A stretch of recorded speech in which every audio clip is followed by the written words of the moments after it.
At one point, coil shocks reigned supreme. Then air shocks got better, and it was, well, for want of a better term, the era of the air shocks. More tunable and lighter, they were all the rave. But now, we seem to be going back to coil shocks. But are they actually an upgrade? And well, can they make me any faster? Well, let's find out.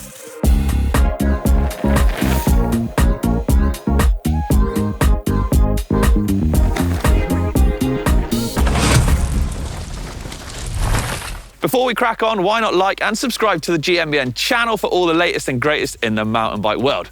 But right, let's get cracking. Coil versus air. There is kind of no right or wrong answer when it comes to choosing a shock. Both have particular merits, if you like, and both work great in certain situations, which is what we're going to get into a bit later in the video. But first, we kind of need to understand how these shocks work. So for that, to the tech set. Here we are in the set then, which I thought we'd do a little shock explainer before we actually hit the trails. And we're going to kick things off with an air shock. Now, an air shock uses pressure in chambers to control its compression as the shock compresses. Essentially, that feeling of it ramping up or getting firmer towards the end of the stroke as the air is squished inside that chamber gives it a kind of progressive feeling. Air shocks can be tuned using the rebound and compression dials often found on the unit itself. And another bonus to the air shock is it can actually be altered, its feeling, if you like, by using volume spacers or bands, if you like, which reduce the air volume or change the size of the air volume within the shock to give it that different feeling of progressivity depending upon how many you put inside. A coil shock, named for kind of obvious reasons, has a much more linear feel to it. That coil there, when it compresses under load, compresses at the same rate the whole way through. The shock will feature a damper inside it to kind of control this rate, and then the rebound is controlled by the rate of oil flow coming back through it as it returns through its travel. But what do we really mean when we say progressive or a linear feel? Well, essentially we're talking about just how much force is required to compress that suspension. Let's dive in a little more. A progressive suspension system will need exponentially more force to compress the suspension. So put simply, it gets progressively harder to compress the shock, to compress the unit as you go through its travel. In contrast, a linear system will require a linear amount of force to compress the shock. The force needed to compress your shock will increase at a consistent rate as you go through the travel. The suspension design of your bike might be a deciding factor as to which unit you might be thinking of, coil or air. If your frame design's got a fairly linear curve to it, well then you might be thinking of an air shock. That way you can tune it to ramp up a little more towards the end of the stroke if you find yourself blowing through the travel especially. On the flip side to that, if you think your frame's got a fairly progressive leverage curve to it, well then you might be thinking of something with a more linear feel, like the coil shock to it. And that's exactly what we're going to be looking at today and trying to sort of figure out and compare the pair of them. But if you are thinking of changing the shock on your frame, be sure to check with the manufacturer that it isn't going to void the warranty if you swap the shock out and that shock is actually going to be compatible. After listening to all that, you might be thinking, well, that's great, but I'm still not quite sure what the right shock for me is. Well, I did a little bit of research into who's using what out there and dived in combining the top 10 men and women from the 2024 World Champs in downhill, enduro and XC and looked at what they were using. And here's some interesting results. In cross country, it's 100% air shocks across the board. This is down to weight saving and the size of the shock. A coil shock generally just doesn't fit in these types of bike. In downhill, things swayed heavily in favour of coil shocks, with 17 of 20 using the coil shock. That's 85% of who I looked at. Whilst in enduro, it was a more mixed affair, with 7 of 20 using coil, but it did sway more in favour of air. 65% of riders opting for the lighter shock. But why? Well, for that, let's ask the pros themselves. Hey Ray, how are we doing? Good, how are you? I'm good. It's been a while, hasn't it? It's been a wee bit, yeah. Yeah. Coil or air, which is it for you? I've been running air for the last, I think, 3 or 4 years. Okay, were you coil before? I have been coil. I've switched. There's a couple seasons which I'll switch quite often. Even per race, I'd switch between air and coil. But yeah, for the last probably 3 solid years, it's been, just air all the way. What, out of interest then, why is that? Why the sort of more permanent switch? Have you've been going between the two? Why the more permanent switch between the two? I think it probably more came down to the bike's kinematics. I kind of found that with the live frames for progressive, but for more towards the linear side of things. So I think that the coil was really good, but you're pinned quite far against one setting. Whereas with the air shock, I could change the curve within the shock. So you could do different spaces and like positive or negative chambers, or even change for air can. So just sort of the tunability side. You obviously, like you said, you ran a coil and certainly went between the two for a long time. I'm assuming there was moments when you preferred the coil? Yeah, definitely. The one place that springs to mind was Whistler. Just when you have, there's so much chunder there, and you're having huge runs. Like we used to do a race stage from top of the world all the way to the bottom. Yeah, I did it. I remember that was like a 20-minute stage, wasn't it? It was massive. 20-minute stage, absolutely. So the coil did feel amazing there. I think it got less affected by like heat build-up, and you can just smash through everything. I also quite liked the coil because I do think it requires a lot less maintenance and it's a bit more set and forget. So easy on that front. All right, and lastly, have you got any kind of secret tune-in on yours, or is it a pretty stock shock what you're running? It might be a little bit of something in there. I think nothing major, but maybe a few extra fancy seals and stuff like that. So nothing crazy, but just make it a bit more buttery slipperiness. Yeah, a little smoother. Yeah, a little bit smoother, yeah.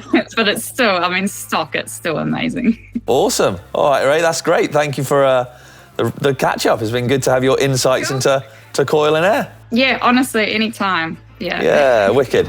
Well, there we have it, straight from the pros' mouths, what they use and why. But for the more average Joes of us out there, I'm really still not quite any clearer as to whether a coil shock is actually an upgrade over an air shock. Now, throughout the video, you might have noticed I've not had a bike, but I'm kitted up.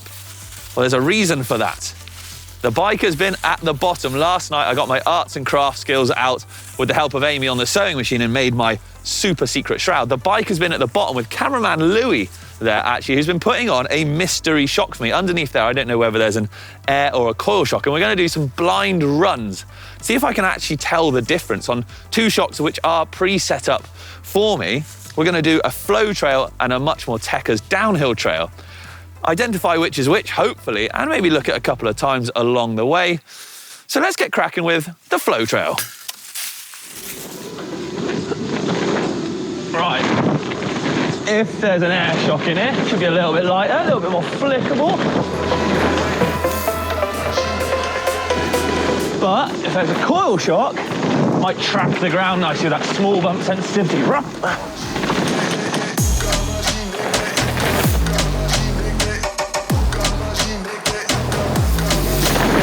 Oh, that felt nicely there. Felt like it ramped up, which I would say would be air shock.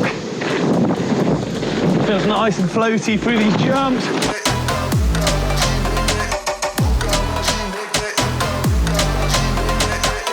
Mystery setup number one. Rough downhill track.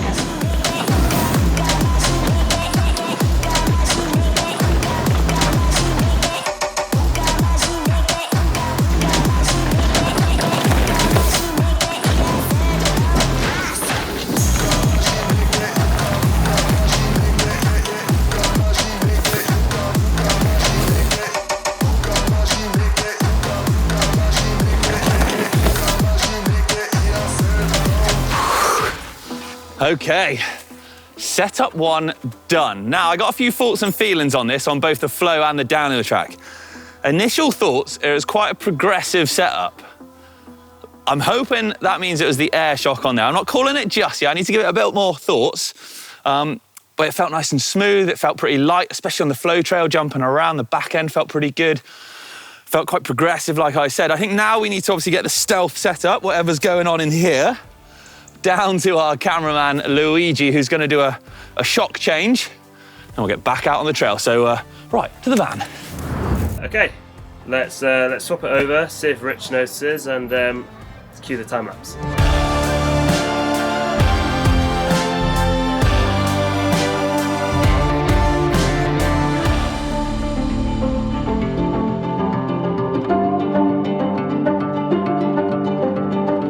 Shock switched, flow trail, Am I going to notice? Oh, nice jumps.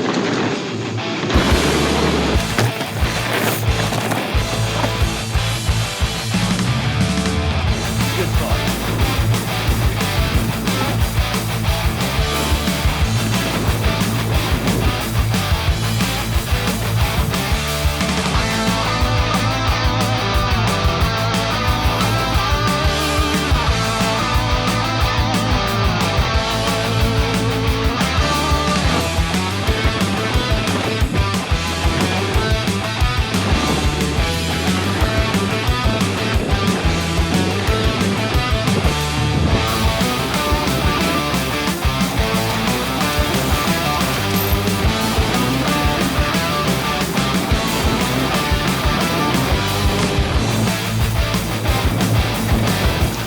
Mystery setup number 2 now.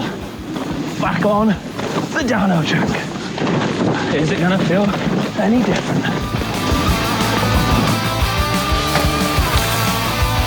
Starts a little flatter this track, and we get into the steeper rough stuff in a bit.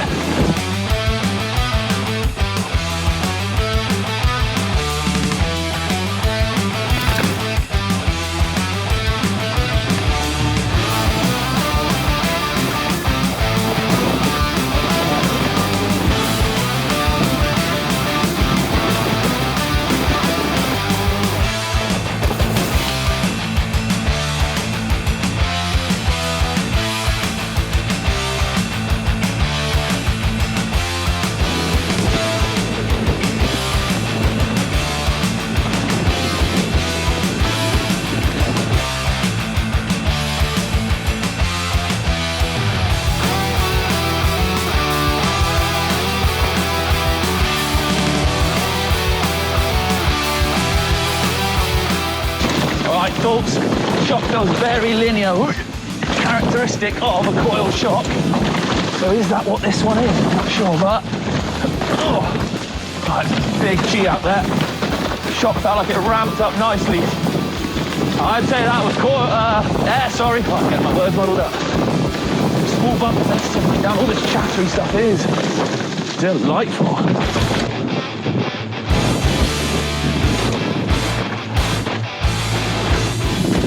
Back end feels maybe a little lighter on the jumps there.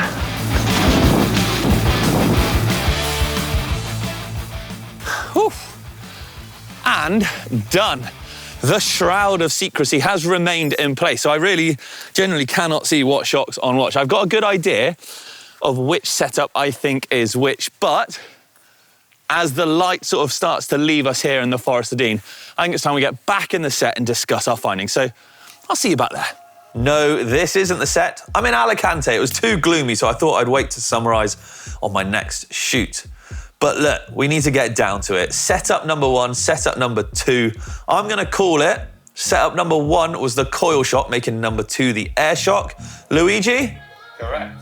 Hey, that's what we like to hear.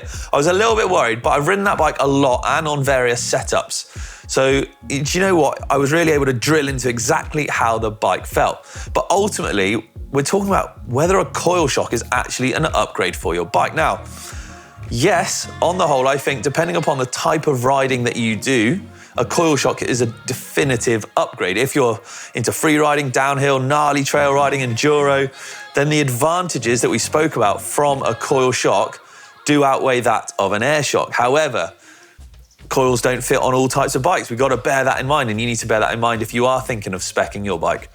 There is a weight penalty. The tunability now of air shocks is incredible, so you can get them feeling absolutely spot on. But there we go. I want to know what you think in the comments down below. Would you consider upgrading to a coil shock, or are you fine with your air shock? Which is it going to be? Let me know in the comments, people. It's been an absolute pleasure. But from Alicante, I'll see you next time.